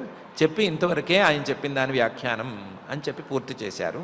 పూర్తి చేసి తస్యేదముపగాయంతి, ఆ జడభరతుల వారు సామాన్యులు కారు. ఆర్షభస్యేహ రాజర్షేన్ మనసాపి మహాత్మనః నానువర్త్మార్హతి నృపః మక్షికేవ గరుత్మతః. చెప్పిన ఆయన చాలా చాలా గొప్పవాడు ఆయన జడభరతుల వారు. ఆర్షభస్యేహ రాజర్షేహ, ఆయన ఇప్పుడున్న జన్మను మనం మాట్లాడుకుంటున్నాము జడభరతుడుగాను, దీని వెనకాల జన్మేమో జింక జన్మ, దాని వెనకాలేమో ఋషభుడు అనేటువంటి పరమాత్మ అవతారం తాలూకు కొడుకు ఆయన. ఆర్షభస్య ఇహ రాజర్షేహే, రాజుల్లో ఋషిలా బతికినవాడు ఆయన. ఆయన చేసిన పాలన కానీ ఆయన చేసిన పనులు కానీ ఎవ్వరూ కనీసం అనుకరించలేరు. మనసాపి, మనస్సుతో కూడా ఆయన చేసిన దాన్ని ఎవరూ ఆచరించి చూపించలేరు. మహాత్మనః, చాలా గొప్పవాడు ఆయన. అనువర్త్మా అర్హతి నృపః, ఏ రాజు ఏ పాలకుడు కూడా ఆయన చేసినట్లుగా మంచి పనులు కానీ ఆయన చేసినట్లుగా పాలన కానీ ఆయన చేసిన ఆలోచనలు కానీ చేయలేడు. నానువర్త్మార్హతి నృపః మక్షికేవ గరుత్మతః, ఆయన గద్దలాగా ఉన్నవాడు, మిగతా వాళ్ళు ఆయన ముందు ఈగల్లాగా పనికొస్తారు. ఈగ ఎగురుతుంది, గద్ద ఎగురుతుంది. ఎగిరే ఎగురుడికి గద్ద ఎగిరే ఎగురుడికి చాలా తేడా ఉంటుంది. గద్ద చేయగలిగిన పనులకి ఈగ చేయగలిగిన పనులకి సామర్థ్యానికి బలానికి వేగానికి అన్నిటికీ చాలా తేడా ఉంటుంది. ఆ తేడా ఈ జడభరతుడు లేదా భరతుడు అనేటువంటి మహారాజుకి మిగతా రాజులకి మిగతా పాలకులకి ఉంది అని శ్రీశుకుల వారే స్వయంగా చెప్తున్నారు. నేనే కాదు, చాలామంది పెద్దవాళ్ళు ఈ మాట చెప్పారు. తస్యేదం ఉపగాయంతి ఆర్షభస్యేహ రాజర్షేర్ మనసాపి మహాత్మనః నాను వర్త్మార్హతి నృపః మక్షికేవ గరుత్మతః అని చెప్తున్నారు. యో దుస్త్యజాన్ దారసుతాన్ సుహృద్ రాజ్యం హృది స్పృశః జహౌ యువైవ మలవత్ ఉత్తమ శ్లోక లాలసః అని ఆయన గొప్పదనం, అసలు గొప్పదనం. దుస్త్యజాన్ దారసుతాన్, భార్యా పిల్లల్ని వదిలిపెట్టడం అనేది చిన్న విషయం కాదు, వాళ్ళని ఎవ్వరూ వదలలేరు. సుహృత్, తన స్నేహితుల్ని వదిలిపెట్టడం, అంతకంటే గొప్పదైనటువంటి రాజ్యాన్ని వదిలిపెట్టడం, అందులోనూ హృదిస్పృశ, ఇవన్నీ మనోహరంగా ఉన్నప్పుడు అన్నీ అనుకూలంగా ఉన్నప్పుడు వదిలిపెట్టడం అనేది ఎవరూ చేయలేరు. ఈయనొక్కడే చేశాడు. జహౌ, వదిలిపెట్టేశాడు. యువైవ, అన్నీ తీరిపోయిన తర్వాత కాదు, చిన్న వయసులోనే వదిలేశాడు. మలవత్, వదిలిపెట్టేటప్పుడు ఓ పేడని చూసిన పేడను వదిలిపెట్టినట్లుగా వదిలేశాడు. పేడ తొక్కినవాడు పేడను ఎలాగైతే వదిలించుకుంటాడో అలా వదిలించేసేసుకున్నాడు. ఉత్తమ శ్లోక లాలసః, ఇవన్నీ పేడలాంటివే, ఇవేమీ విలువ లేనివి. ఉత్తమ శ్లోకుడు ఆయన పరమాత్మ. ఆయన పరమాత్మ మీదే మనకు లాలసత ఉండాలి, ఆ పరమాత్మ మీదే లంపటం ఉండాలి అనే అభిప్రాయంతో ఆ లంపటాన్ని సాధించి ఆ పరమాత్మ మీద దృష్టితో మిగతావన్నీ వదిలేసుకున్నాడు. అంత గొప్పవాడు ఆయన. యో దుస్త్యజాన్ దారసుతాన్ సుహృద్రాజ్యం హృది స్పృశ జహౌ యువైవ మలవత్ ఉత్తమ శ్లోకలాలస అని శ్రీశుకుల వారే జడభరతుల వారి గురించి భరతుల వారి గురించి చెప్తున్నారు.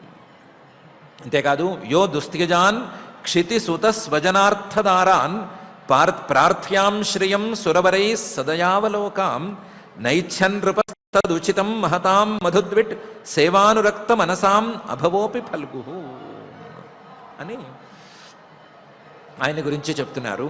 యహ ఆ జడభరతుడు లేదా భరతుడు దుస్త్యజాన్ వదిలిపెట్టలేనటువంటి క్షితి సుత స్వజన అర్థదారాన్, క్షితి భూమి మీద ఆధిపత్యాన్ని, సుత పిల్లల్ని, స్వజన తన వాళ్ళని, అర్థ తనకున్నటువంటి ధనాన్ని, దారాన్ భార్యని అందరినీ వదిలేశాడు.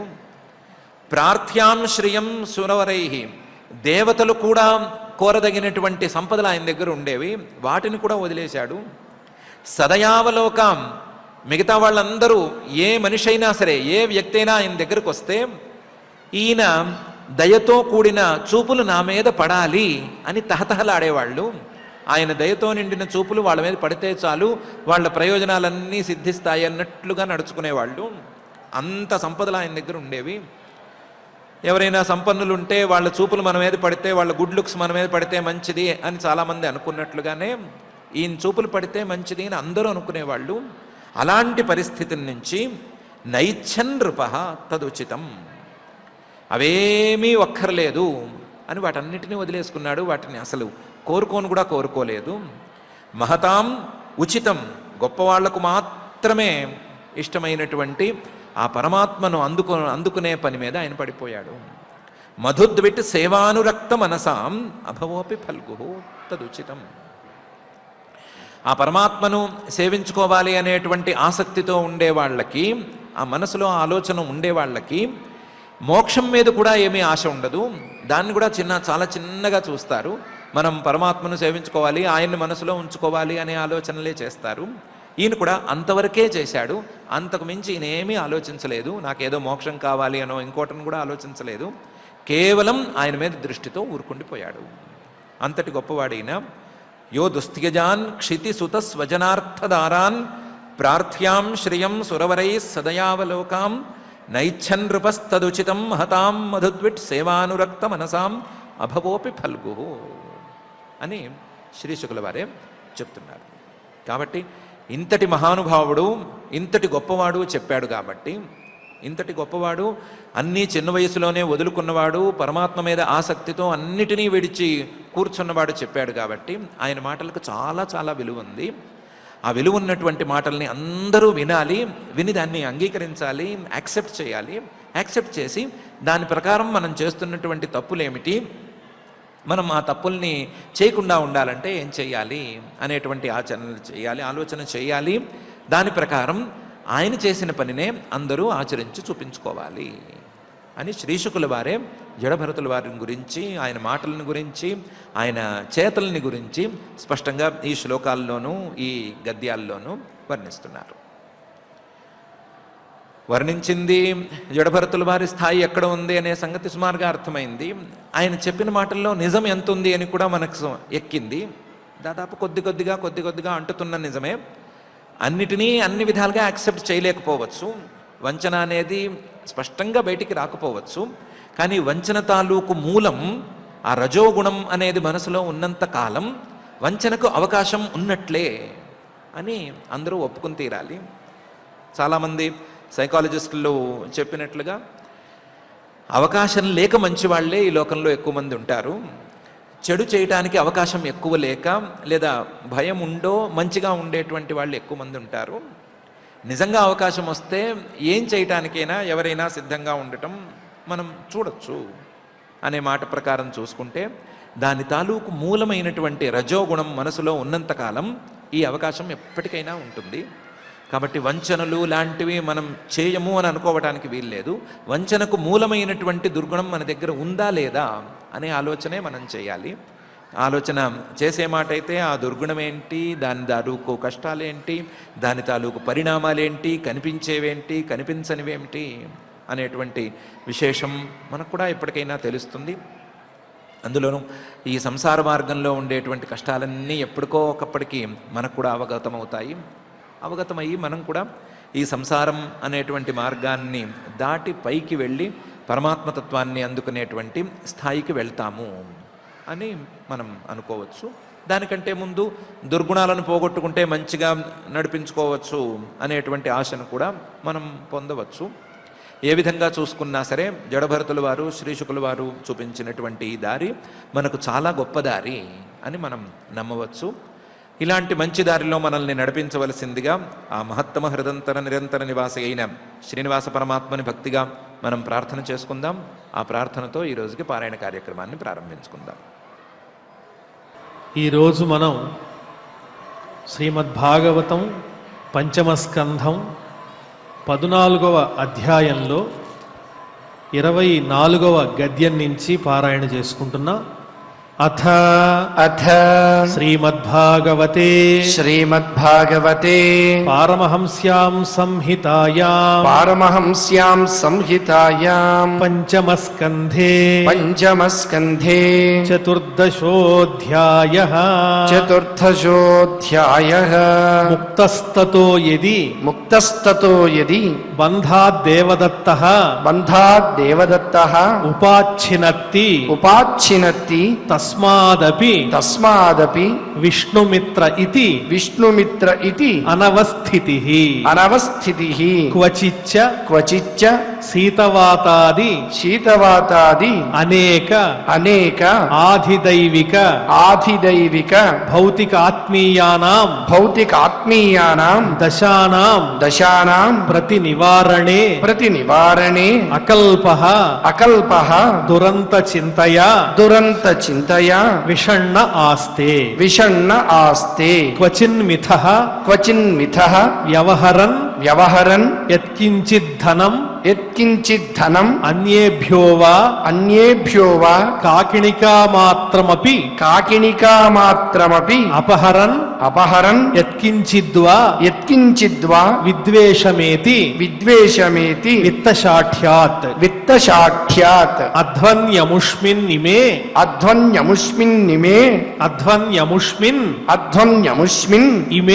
ఇమే ఉపసర్గాః తథా సుఖ దుఃఖ రాగద్వేష భయాభిమాన ప్రమాదోన్మాద శోకమోహలోభ మాత్సర్య ఈర్ష్యావమాన క్షుత్పిపాస ఆధివ్యాధి జన్మజరా మరణాదయః క్వాపి దేవమాయయా స్త్రియా భుజలతోపగూఢః ప్రస్కన్న వివేక విజ్ఞానః యద్విహార గృహారంభ ఆకుల హృదయః తదాశ్రయావసక్త సుత దుహితృకళత్ర భాషితావలోక విచేష్టితాపహృత హృదయః ఆత్మానం అజితాత్మా పారే అంధే తమసి ప్రహిణోతి కదాచిత్ ఈశ్వరస్య భగవతః విష్ణోశ్చక్రాత్ పరమాణ్వాది ద్విపరార్థాపవర్గ కాలోపలక్షణాత్ పరివర్తితేన వయసా రంహస హరతః ఆబ్రహ్మతృణస్తంభాదీనాం భూతానాం అనిమిషతః మిషతాం విత్రస్త హృదయ తమేవేశ్వరం కాలచక్ర నిజాయుధం సాక్షాత్ భగవంతం యజ్ఞపురుషమనాదృత్య పాఖండ దేవతాః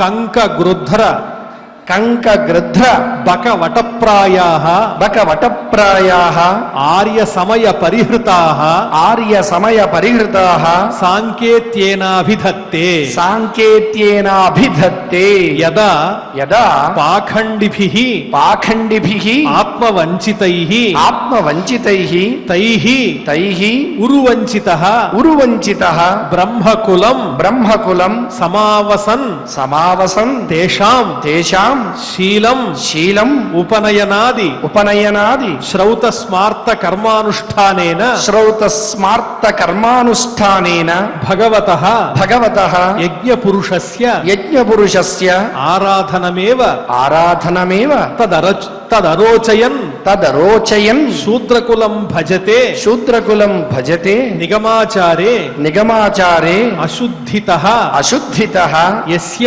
యస్య మిథునీభావః మిథునీభావః కుటుంబభరణం కుటుంబభరణం యథా వానరజాతేః యథా వానరజాతేః తత్రాపి తత్రాపి నిరవరోధః నిరవరోధః స్వైరేణ విహరన్ స్వైరేణ విహరన్ అతికృపణ బుద్ధిః అతికృపణ బుద్ధిః అన్యోన్యముఖ నిరీక్షణాదినా అన్యోన్యముఖ నిరీక్షణాదినా గ్రామ్య కర్మణైవ గ్రామ్య కర్మణైవ విస్మృత కాలావధిః విస్మృత కాలావధిః క్వచిద్ ద్రుమవత్ క్వచిద్ ద్రుమవత్ ఐహికార్థేషు ఐహికార్థేషు గృహేషు రంస్యన్ గృహేషు రంస్యన్ యథా వానరః యథా వానరః సుతదార వత్సలః సుతదార వత్సలః యవాయక్షణః యవాయక్షణః ఏవ మధ్వని ఏవ మధ్వని అవరుంధానః అవరుంధానః మృత్యు గజభయాత్ మృత్యుగజభయాత్ తమసి గిరికందర ప్రాయే తమసి గిరికందర ప్రాయే క్వచిత్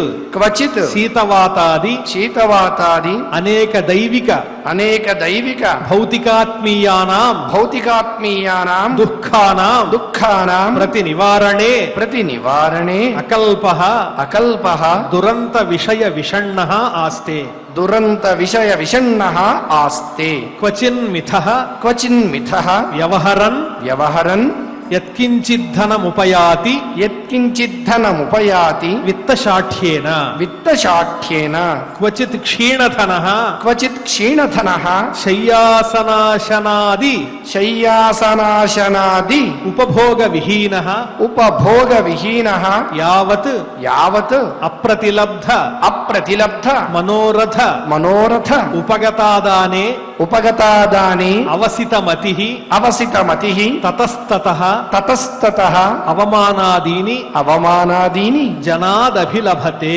జనాదభిలభతే ఏవం ఏవం విత్తవ్యతిషంగ విత్తవ్యతిశంగ వివృద్ధ వైరానుబంధోపి వివృద్ధ వైరానుబంధోపి పూర్వవాసనయ పూర్వవాసనయ మిథః మిథః ఉద్వహతి ఉద్వహతి యథాపవహతి యథాపవహతి ఏతస్మిన్ ఏతస్మిన్ సంసారాధ్వని సంసారాధ్వని నానాక్లేశోపసర్గబాధిత నానాక్లేశోపసర్గబాధిత ఆపన్న విపన్నః ఆపన్న విపన్నః యత్ర యత్ర యస్తముహవా యస్తముహవా యస్తముహవావ యస్తముహవావ ఇతరః ఇతరః తత్ర విసృజ్య తత్ర విసృజ్య జాతం జాతముపాదాయ జాతం జాతముపాదాయ శోచన్ శోచన్ ముహ్యన్ ముహ్యన్ బిభ్యత్ బిభ్యత్ వివదన్ వివదన్ క్రందన్ క్రందన్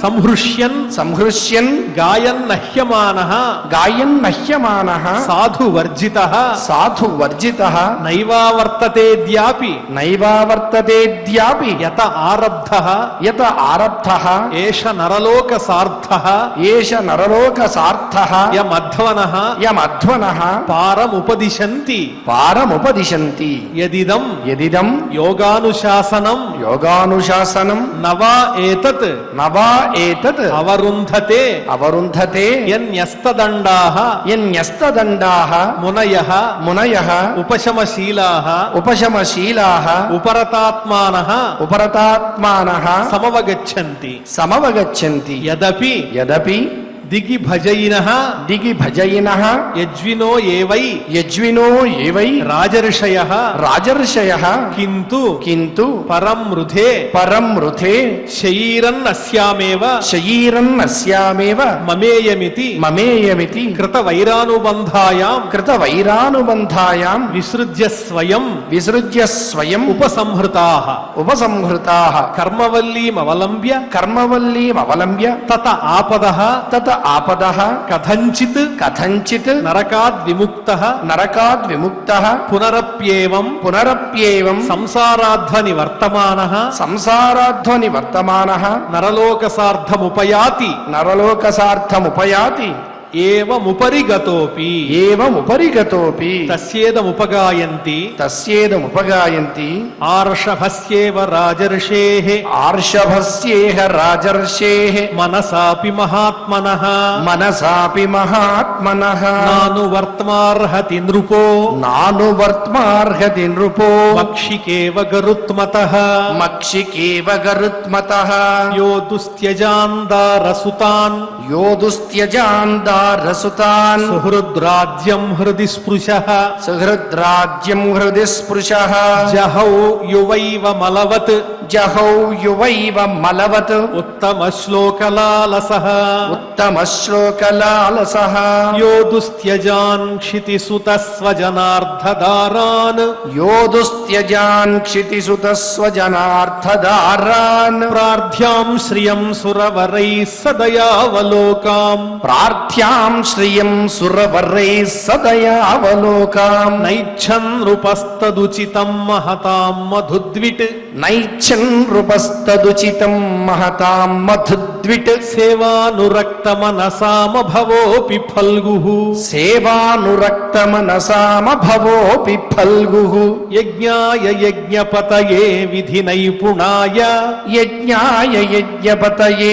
నిధి నైపుణాయ యోగాయ సాంఖ్య శిరసే ప్రకృతీశ్వరాయ యోగాయ సాంఖ్య శిరసే ప్రకృతీశ్వరాయ నారాయణాయ హరయే నమ ఇత్యుదారం నారాయణాయ హరయే నమ ఇత్యుదారం హాస్యన్ మృగత్వమపి యః సముదాజహార హాస్యన్ మృగత్వమపి యః సముదాజహార య ఇదం ఇదం భాగవత సభాజిత భాగవత సభాజిత అవదాత గుణకర్మణః అవదాత గుణకర్మణః రాజర్షేః భరతస్య రాజర్షేః భరతస్య అనుచరితం అనుచరితం స్వస్త్యయనం స్వస్త్యయనం ఆయుష్యం ఆయుష్యం ధన్యం ధన్యం యశస్యం యశస్యం స్వర్గ్యాపవర్గ్యం వా స్వర్గ్యాపవర్గ్యం వా అనుశృణోతి అనుశృణోతి ఆఖ్యాస్యతి ఆఖ్యాస్యతి అభినందతి చ అభినందతి చ సర్వా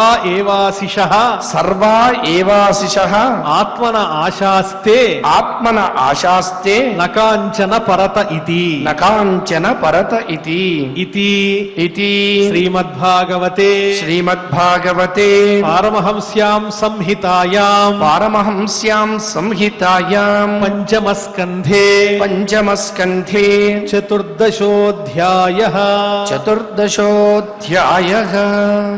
ఓం నమో వెంకటేశాయ.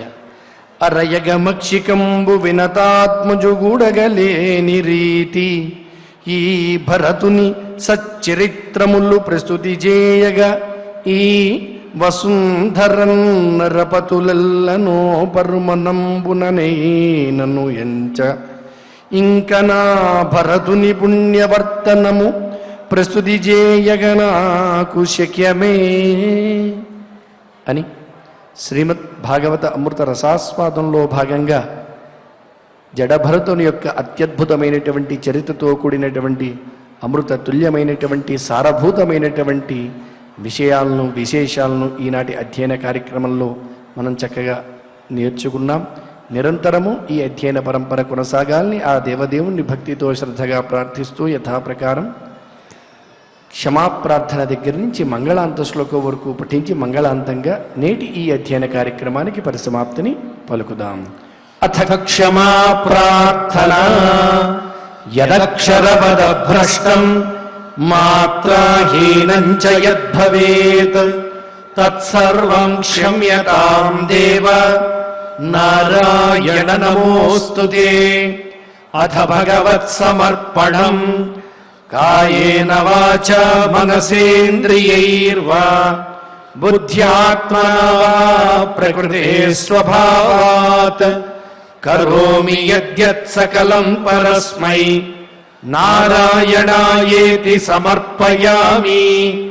అథ లోకక్షేమ ప్రార్థనా సర్వే భవంతు సుఖినః సర్వే సంతు నిరామయాః సర్వే భద్రాణి పశ్యంతు మా కశ్చిద్ దుఃఖభాగ్ భవేత్. అథ మంగళం శ్రియః కాంతాయ కళ్యాణ నిధయే నిధయేర్థినాం శ్రీవేంకటనివాసాయ శ్రీనివాసాయ మంగళం.